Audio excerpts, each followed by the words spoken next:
Notre pays se caractérise, s'est toujours caractérisé par le vivre ensemble, par le refus du repli sur soi et l'acceptation de l'autre.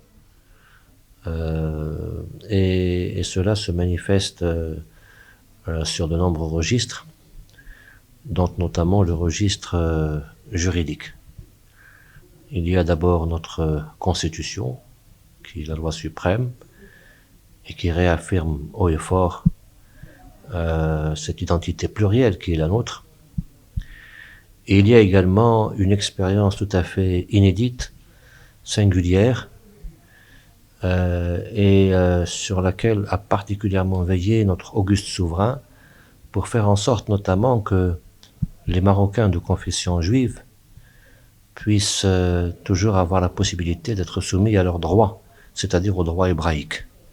C'est un droit essentiellement issu de la Torah et du Code Caro, qui est un peu le recueil jurisprudentiel issu du Talmud.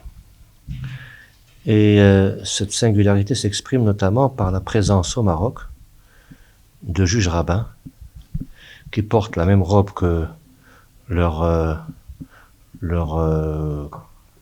si vous voulez, que leurs confrères, les juges qui appliquent le droit musulman, ces juges rabbins qui jugent au nom de Sa Majesté le Roi. Les décisions sont rendues au nom de Sa Majesté le Roi et au nom de la loi.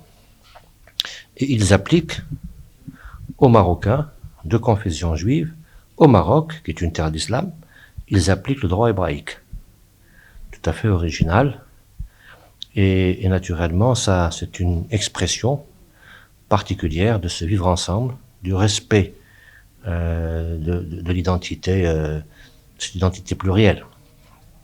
Et pour nous, c'est extrêmement important parce que il y a à travers toutes les décisions judiciaires qui sont rendues par les juges rabbins un trésor véritablement pour la recherche scientifique, pour une meilleure saisie de notre mémoire judéo-musulmane.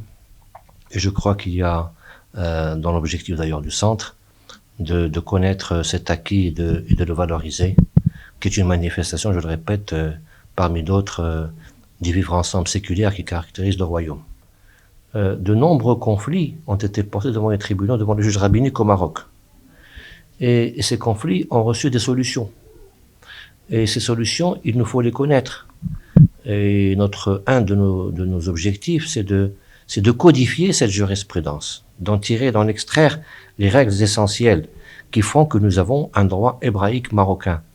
Et le droit, qu'est-ce qu'il est finalement? Le droit, il est l'expression, il est le reflet de la société, d'un moment de cette société. En utilisant cette jurisprudence, nous pouvons saisir la société marocaine dans ses différents moments et dans ces moments précisément du vivre ensemble. Alors le centre a organisé depuis sa création en 2018 on est à la 5e rencontre prévue pour le mois prochain, et l'objectif est de faire connaître cette expérience inédite qui est la nôtre.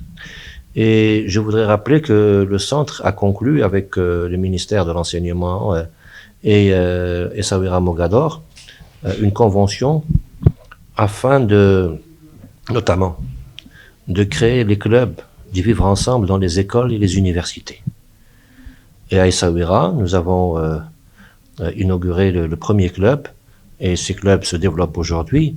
On s'en réjouit parce que ils font savoir à nos jeunes décideurs responsables de demain cette identité plurielle qui est la nôtre et qui s'exprime, je le dis entre autres, à travers ces dimensions juridiques dans le respect des droits des Juifs, des Marocains de confession.